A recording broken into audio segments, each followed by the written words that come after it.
লাভ loss business এটা সবসময় থাকবে। তোমার বিক্রি হচ্ছে না বা বিক্রি নিয়ে বা এই আশেপাশে অনেক কম্পিটিশন আছে, এগুলাতে আমাকে কোনো কিছু আমাকে টাচ করে না। তো শপের বিকল্প কিছু নাই। কারণ এখনো পর্যন্ত অনেক মানুষ আছে এসে দেখে কাপড় ধরে ফিল করে গায়ের সাথে একটু লাগিয়ে মিররে দেখে কিনতে পছন্দ করে। অথেন্টিসিটি এবং হচ্ছে আপনার কাস্টমার সার্ভিস, এটা আমার টার্নিং পয়েন্ট।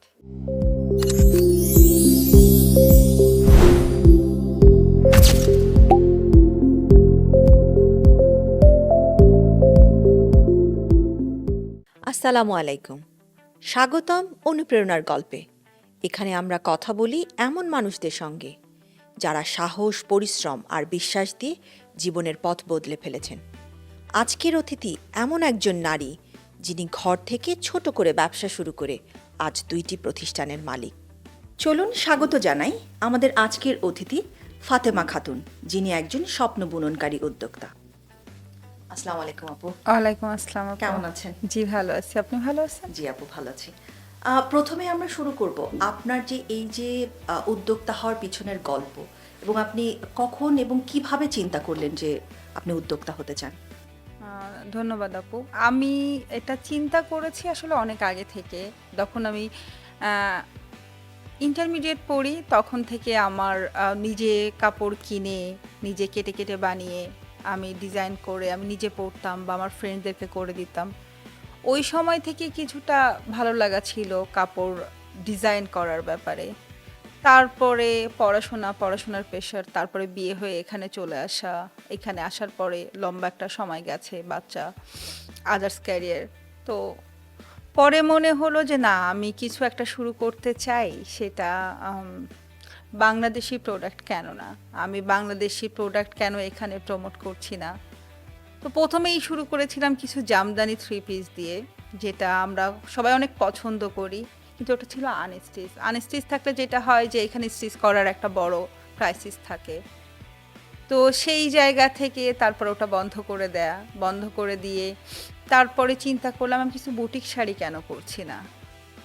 তো আমি ওটা ছিল 6 থেকে 7টা শাড়ি আমি নিজে ডিজাইন করে বাংলাদেশ থেকে আমি নিয়ে এসে আমার এক বড় আপুকে দেখালাম যে আপু এই শাড়িগুলো আমি বেচতে চাই, এতে কি কেউ কিনবে?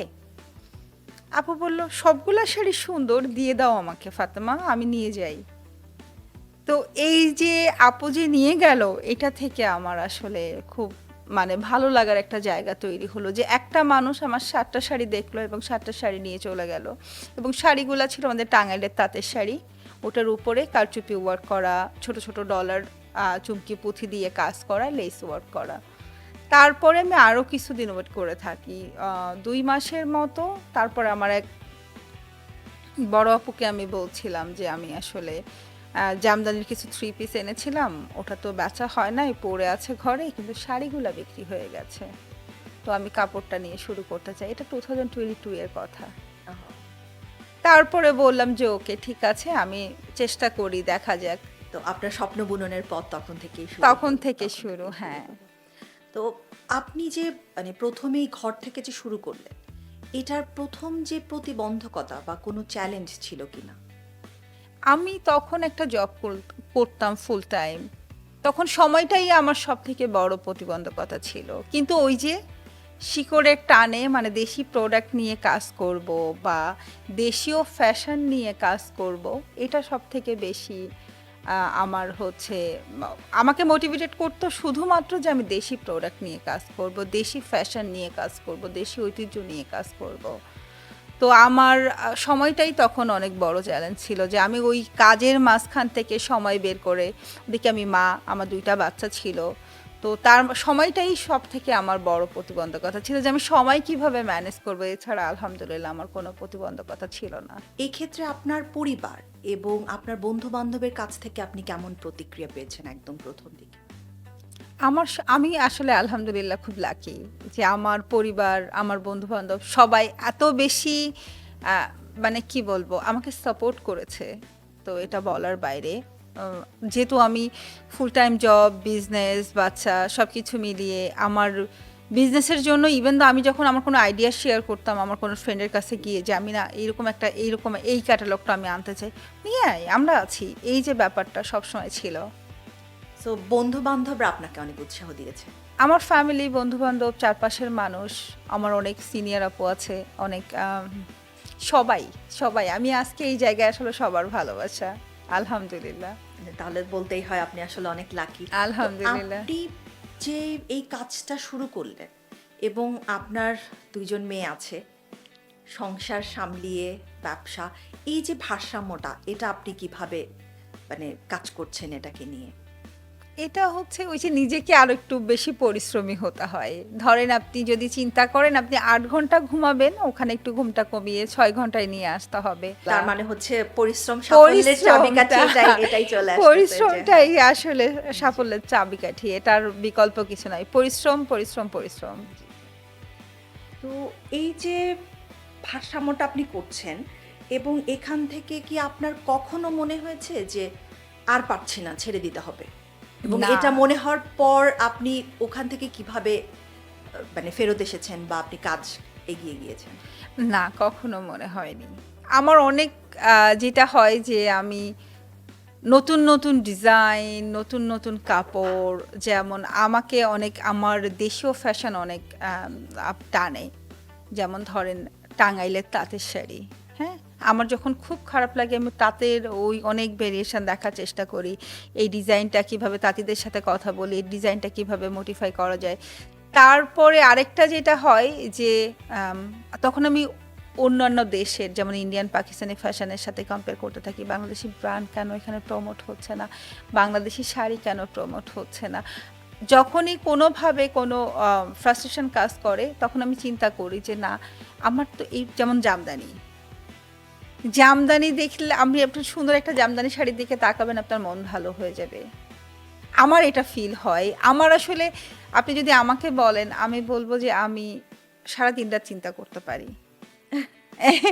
এটা নিয়ে আমার খারাপ লাগে না। লাভ লস বিজনেস এটা সবসময় থাকবে।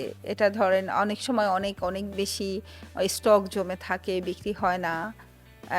কিন্তু আমার এটাতে আমাকে আপসেট করে না। আমাকে আপসেট করে ধরেন আমি আমার পছন্দ মতো কিছু করতে না পারলে, তখন ধরেন অনেকগুলা শাড়ি আমি চাচ্ছি এরকম করে বানাতে, আমি আমার ওয়ার্কারের সাথে কোনোভাবে, যেহেতু আমি অনেক দূর থেকে কাজ করি, তো ওরাও অত বেশি এক্সপার্ট না। যখন আমি বোঝানোর চেষ্টা করি না ডিজাইন, আঁচলের ডিজাইনটা এটা হবে, পাড়ের ডিজাইনটা এটা হবে, যেটা ওইখানে আমার অনেক ফ্রাস্ট্রেশন কাজ করে। কিন্তু আমার বিক্রি হচ্ছে না বা বিক্রি নিয়ে বা এই আশেপাশে অনেক কম্পিটিশন আছে, এগুলোতে আমাকে কোনো কিছু আমাকে টাচ করে না। আপনি এই গত ৩ বছরে আপনি ২টা প্রতিষ্ঠানের মালিক। একটা হচ্ছে আলহামদুলিল্লাহ। ফেন্টি ফ্যাশন, একটা হচ্ছে শাড়িজ লন্ডন। জি। আপনার এই যে ঘর থেকে আপনার তারপরে হচ্ছে প্রতিষ্ঠানে চলে আসা, সব দেয়া, এই জার্নিটা, এটাকে আপনি কিভাবে ব্যাখ্যা করবেন?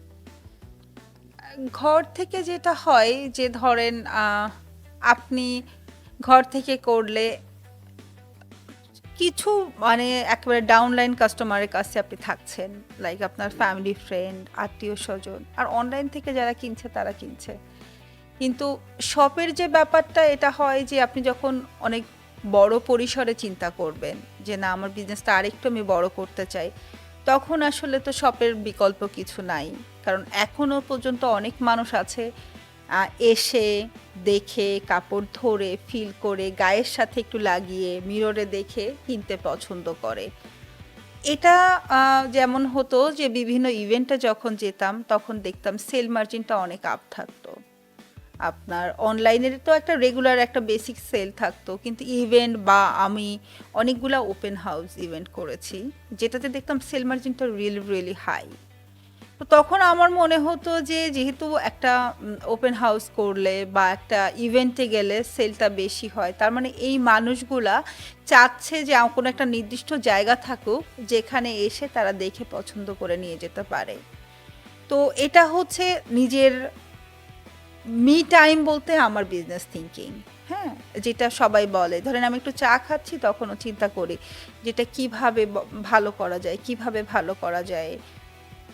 আমার টায়ার্ড লাগে না, সত্যি কথা। অনেকে আমাকে জিজ্ঞেস করে আমার টায়ার্ড লাগে কিনা, না আমার টায়ার্ড লাগে না। আমি সারাক্ষণই চিন্তা করতে থাকি। তো তখন মনে হলো যে এটা সব নিলে এটা মনে হয় যে কাস্টমারগুলো এরকম একসাথে অনেক করে কিনছে, আমি এদেরকে আরও বেশি কাছে পাবো, আমার বিজনেসটা আরও বেশি বিল্ড করা যাবে এবং কাস্টমারের সাথে একটা রিলেশন বিল্ডিংয়ের যে ব্যাপারটা থাকে এটা সবেই সম্ভব। ওই জায়গাটা থেকে আমি চিন্তা করে আসলে কানেকশনের ব্যাপার যেটা হয় না, যে যে বলে না যে আপনার চোখের আড়াল হয়ে যাচ্ছে মানে আপনার মনের আড়াল হয়ে যাচ্ছে।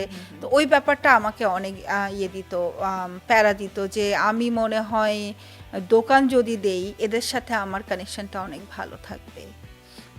আচ্ছা আচ্ছা, আপনি তো মনে হয় রিসেন্টলি ইতালিতে এবং আমেরিকাতেও দেখলাম মেলায় অংশগ্রহণ করেছেন। আমি অনেকগুলা দেশে গিয়েছি, ইটালিতে গিয়েছি, ইটালির 2টা শহরে গিয়েছি, মিলান এবং রোম, আর আমেরিকাতে গিয়েছি, আবার জার্মানিতে গিয়েছি।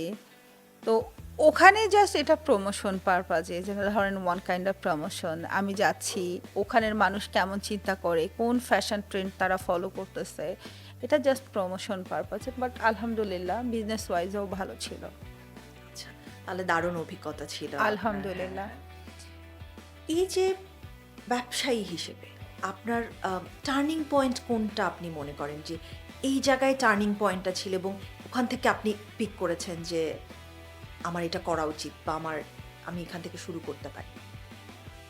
অথেন্টিসিটি অ্যান্ড কাস্টমার সার্ভিস, এটাই আপনাকে উদ্বুদ্ধ করেছে? যেটা হয় সবাই বলে যে আপনার কাস্টমার সার্ভিস এক্সিলেন্ট, এটা হয়তো আমার টার্নিং পয়েন্ট ছিল। আর আরেকটা যেটা, যে আমি অথেন্টিক প্রোডাক্ট নিয়ে যে কাজ করি, যেমন আপনি শুধুমাত্র হ্যান্ডলুম ঢাকাই জামদানি আমার কাছে পাবেন, পিওর সাফোরা মসলিন আমার কাছে পাবেন, আদার্স কোনো ম্যাটেরিয়ালস নিয়ে আমি কাজ করি না। তো অথেন্টিসিটির জায়গাটা মনে হয় অনেক বড়, যেটা আমি কখনোই কম্প্রোমাইজ করব না। তো এটাই আমার প্রমিস। তো অথেন্টিসিটি এবং হচ্ছে আপনার কাস্টমার সার্ভিস, এটা আমার টার্নিং পয়েন্ট। হয়তো ওই কারণেই হয়তো আপনার সফলতা এসেছে বা আপনি আজকে আলহামদুলিল্লাহ, এই জায়গাতে আছেন। এটা আপনি আমি যেটা ফিল করি, ধরেন আপনি আমার কাছে আসছেন, আপনি কাপড় কিনেন বা না কিনেন, কিন্তু আপনি আমাকে মনে রাখবেন সারা জীবন। এই যে ব্যাপারটা, এটা মনে হয় আমার টার্নিং পয়েন্ট। আমারও আসলে তাই মনে হয় যে এই কারণেই লং টাইম মানুষ হচ্ছে যে একটা রিলেশনশিপ বিল্ড আপ হয়, কাস্টমার আর আপনার একজন উদ্যোক্তার সাথে যে কানেকশনটা, এটা কিন্তু এখান থেকেই বেসিক্যালি তৈরি হয়। তো এখন সব কিছু শেষে আমি যদি পরিবারের কথায় আসি, আমি যতটুকু জানি আপনার এক মেয়ে গ্রামার স্কুলে যাচ্ছে এবং আরেকজন হয়তো নেক্সট ইয়ার থেকে শুরু করবে। আলহামদুলিল্লাহ। এই জার্নিটাও কিন্তু অনেক কঠিন, আমরা যারা ইউকেতে থাকি সবাই জানি এই জার্নিটাও অত সহজ না। এটা আসলে সহজ জানি না। এই যে আপনি একজন উদ্যোক্তা এবং এর পিছনে আপনি যে বাচ্চাদেরকে এই যে সময়টা দিলেন এবং বাচ্চাদেরকেও আপনি রেডি করলেন একটা ভালো ভবিষ্যতের জন্য, এই জার্নিটা সম্পর্কে একটু জানতে চাচ্ছি। এই জার্নিটাতে আসলে আসাদ আমাকে অনেক হেল্প করেছে, যেহেতু আমরা দুইজনে, আমরা আসলে আমার পুরো পরিবারটাই আমরা একটা টিম। তো বাচ্চাদের পড়াশোনা আমরা দুইজনে ইকুয়ালি দেখি। আমি 40% লুক আফটার করি, ও 60% লুক আফটার করে। এই তো জাস্ট টিম ওয়ার্ক। হ্যাঁ, জাস্ট টিমওয়ার্ক হলে হ্যাঁ। যে কোনো কিছুই করা সম্ভব। এটা আসলে আমরা দর্শকদেরকেও বলতে চাই যে যদি আপনি টিম ওয়ার্ক করেন, যে কোনো কিছু আপনার জন্য সহজ হবে। এখন আপনাকে যারা স্মরণ করছে বা অনুসরণ করে আপনাকে, ধরেন আমিও করছি আপনাকে অনুসরণ, তো এই ক্ষেত্রে আপনি আপনার দর্শকদেরকে যদি কিছু বলতে চান যে কিভাবে সাফল্য আসতে পারে বা যদি ধরেন কোনো বাধা আসে তারা কিভাবে এটাকে ওভারকাম করে তাদের লক্ষ্যে পৌঁছবে? প্রথমে আমি যেটা বলবো, যে কোনো কাজে বাধা থাকবে। ধরেন আপনি যে রাস্তায় হাঁটতে গেলেও কিন্তু আপনি হোঁচট খেতে পারেন, যে কোনো কাজে বাধা থাকবে। এখন ওটা আপনি কিভাবে নিচ্ছেন, আপনি পজিটিভ ওয়েতে নিচ্ছেন নাকি নেগেটিভ ওয়েতে নিচ্ছেন। আমি বলবো always be positive, be positive, be positive. আপনি বাধা থাকবে, আপনার সমস্যা থাকবে, ওগুলা যদি আপনি ইগনোর করতে পারেন তাহলে মনে হয় না আপনার লক্ষ্যে পৌঁছাতে আপনার খুব বেশি কষ্ট হবে। পজিটিভ থাকা এবং হচ্ছে পরিশ্রম করা, পরিশ্রমের বিকল্প কিছু নাই। আমরা সেই একই কথাতে আসছি যে পরিশ্রম সাফল্যের চাবিকাঠি। চাবিকাঠি, ছোটবেলা থেকেই হ্যাঁ। আমরা এটা আসলে শুনেছি এবং আপনার এই কথা ধরেই আমি আসলে বলতে চাই যে বাধাটাকে আমাদের এক্সপেরিয়েন্স হিসেবে ধরতে হবে, যে হ্যাঁ। এই বাধাটা এসেছে, এটা আমার আমি Experience এক্সপেরিয়েন্স হিসেবে ধরছি, হিসেবে ধরছি, তাহলেই হ্যাঁ। আমরা এগিয়ে যেতে পারবো। জি। আম, ধন্যবাদ আপু, আপনার সাথে গল্প করে অনেক ভালো লাগলো, অনেক ধন্যবাদ সুন্দর আপু, সময় আমারও খুব কাটলো ভালো আমাদের। লেগেছে। এবং আমার মনে হয় এখান থেকে অনেকে অনেক কিছু শিখতে পারবে। তো ধন্যবাদ আপনাকে। ধন্যবাদ। অসাধারণ এক অনুপ্রেরণার গল্প শুনলাম আজ। ফাতেমা খাতুন আমাদের দেখিয়েছেন সফলতা একদিনে আসে না, কিন্তু প্রতিদিনের ছোট ছোট চেষ্টাই একদিন বড় সাফল্যের রূপ নেয়। তিনি প্রমাণ করেছেন একজন নারী একসাথে মা, উদ্যোক্তা আর অনুপ্রেরণা হতে পারেন। এটাই ছিল আজকের অনুপ্রেরণার গল্প। পরের পর্বে আবার দেখা হবে নতুন এক মুখ, নতুন এক স্বপ্ন আর নতুন এক আলো নিয়ে।